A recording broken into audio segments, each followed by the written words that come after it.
Welcome to Fuse Room. I'm Alberto. I'm gonna be your host today for talking about PSP Impressor. So the question is, why another compressor? And this is not gonna have an answer today nor ever, but Impressor is awesome at doing impressions of compressors, and I mean this in the most positive of ways. It's not gonna replace your favorite FET compressor, VCA tube, you name it, but it takes dynamic management to a more absolute term, and this is fantastic for sound design, preparing tracks, buses, material, you name it. It works with other compressors, without, even before and after reverbs, and I've had a blast using this. We're gonna take a look at the interface and then we're gonna see an example of what it can do. The interface is really simple and self-explanatory, very clear. So on top there's presets, save, copy, paste, A, B, awesome presets made by fantastic people, by the way, and the huge meters, which show pre, post, GR, and also can act as a double compare meter to see where input and outputs were before and after compression. Then there's a huge compress knob for quantity, attack and release with ×10. There's a feedback and feed forward variable behavior that you can tune. And there's a fantastic hold, which is awesome for further shaping the envelopes. Look ahead, RMS behavior or peak. There's a frequency and Q and variable bell type or tilt or high pass. Sidechain filter internally that you can use. There's auto compensation for makeup gain. And the most important probably being the shape knob in the middle bottom part. So you got none if you only want to use limiting and saturation from the bottom part. Then there's soft, wide, medium, short, sharp, and hard. These are all different stereotypes that Impressor uses to impress you and also to make impressions of compressors. And they sound very dramatic when you engage compression a lot, but they also act as a sort of a theater in which you want to reshape the envelopes. So to me, once you learn these colors, you're gonna dial that probably first and then work your way with the envelope knobs. At the bottom, as usual, with the PSP plugins, we got a process and bypass, input and output that can be chained, mix knob, very useful, and then you can engage saturation, which is like a soft clipping or limiting whatsoever. Then you can open the unit and you see, the traces and the little resistors, which are fantastic. You can link the stereo field, and you can also set the auto strength for the auto makeup gain. This is great because there's no one setting that will allow the auto makeup to be perfectly on spot, for your listening comparisons. Because of the envelopes, of the compression types, compressors are very hard to auto gain in feeling, right? In the sort of a felt loudness term. And then last but not least, we got a FET, F-A-T, which is an oversampler that lowers aliasing and also allows us to get a better detection, especially for high frequency and stuff. So it's recommended to use whenever you're working on, important material like mixing, mix buses, mastering, or you're doing quite a lot of compression. Then at the very bottom of the interface, we got a sidechain input, which can be set to external, variable between the two. And then you can monitor with a very clear side picture that this is monitoring the sidechain input, which is, just to avoid that I forget that this is on, which has happened in the past. And this really fine-tunes the sidechain frequency that internally or externally you're using to trigger this compressor. But ultimately, how does Impressor sound? Here we have a draft for a video game soundtrack, because that's what I do, that I've written to pitch to a company for a project. There's no NDA yet, so probably this is no prison time for me. So let's take a listen to the main part of these, and then we'll comment and take a look at the various tracks.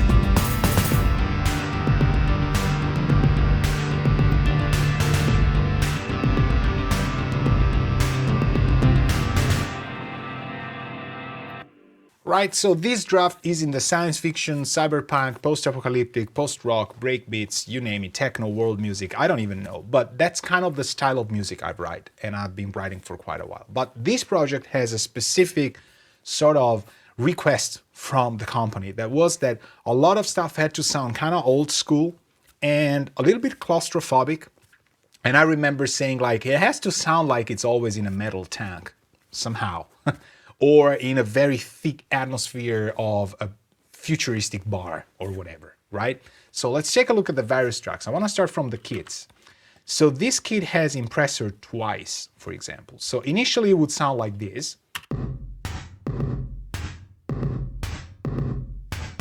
And with the first Impressor, it sounds like this.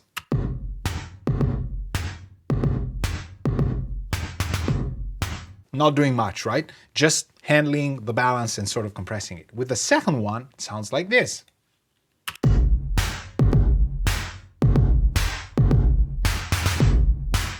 And now you're like, oh, I can use this, right? I would say that.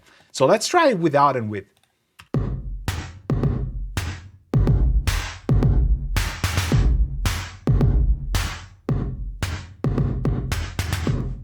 Massive difference. And the vibe is just perfect for it. And you know, when you're composing, you're always trying to find that sound in your head that just gets translated to the DAW. And with the plugins, obviously, it's a huge deal. Some things to get used to, others are new. This one was like, that's it, I'm gonna use that.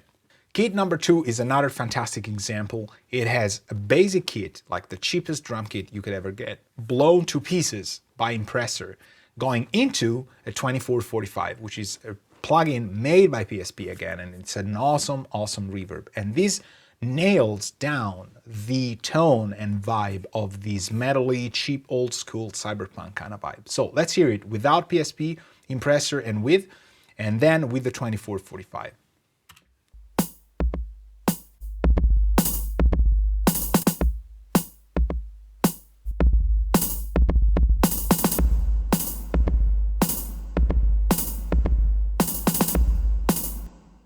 Right? What else do you want to say? This is just great. The air behind the kit through the 2445 is just insane.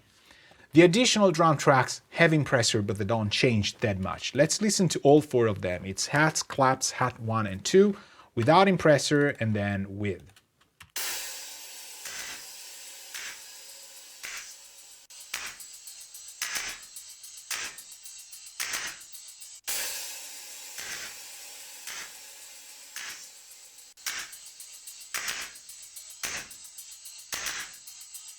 So there's a sort of a contingency to it. I don't know if that's the right term, but it just sounds awesome. Now, all of these drums are sent to a special bus that I've designed for this song and for the other songs in this project. So I really hope that this gets chosen because it's just awesome. It has saturator, it has Impressor, and then it has a 2445.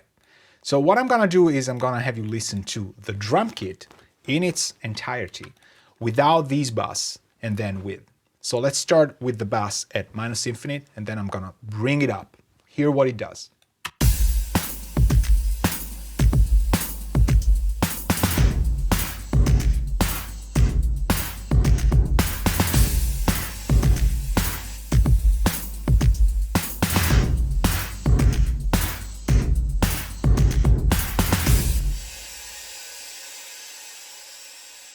And there's quite a long tail for the hats, of course.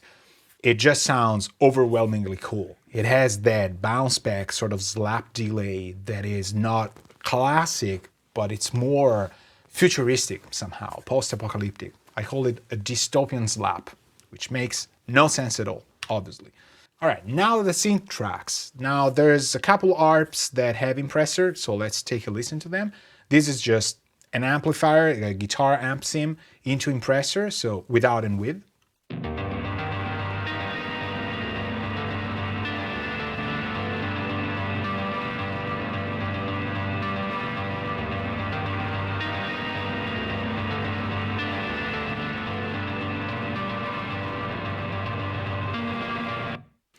Here, I think it's the mix with the short shape, with the attack at times 10. in look ahead, RMS. It's just raising the density of this synth, which is the main atmospheric element in which the drum kit kind of sits. So the other synth is kind of similar, and it also has Impressor. So let's take a look at this as well, without and with.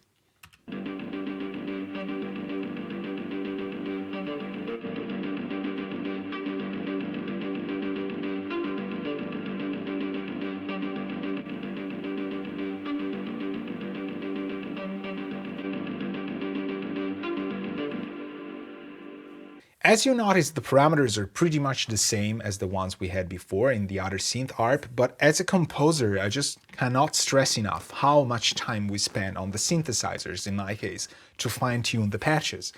In this case, I think this compressor is perfect for just bringing the translation of the synth up to a better point, but it doesn't really affect the behavior. Actually, if anything, it makes it even more dramatic somehow. Point made. Let's go to the third synth. This is a pulse bass. The pulse bass has a PSP Impressor going into a 2445 again. So this would be the bass without the Impressor, and then with.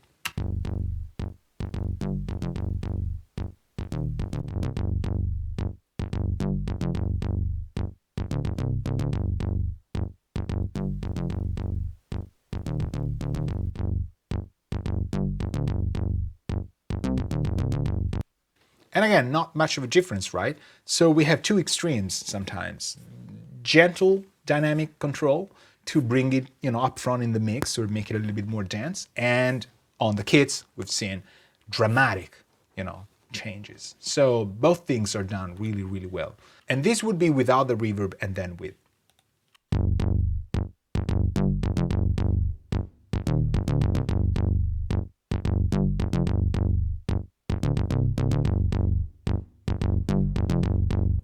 Not much of a difference, right? Well, this is just the halo that I like to have on these sort of instruments because they're very pointy, and sometimes at low level, when people are listening to music in video games at a very low volume, these elements tend to stand out a bit too much, especially in headphones. So the 2445 also works as a great utility. And this concludes the examples. There's not many tracks, but we've seen Impressor do gentle leveler approach to exploding things approach. And it always sounds great. It never sounds like it's totally imitating some clone unit. And it's always bringing something to the table. I've really loved this approach. I'm gonna probably remodel stuff around to use Impressor more now that it's out. And I hope this is inspiring for your music, whether you're doing jazz or rock or electronic soundtracks or cyberpunk stuff as I'm doing. Thank you very much for watching. Have fun with Impressor. Ciao.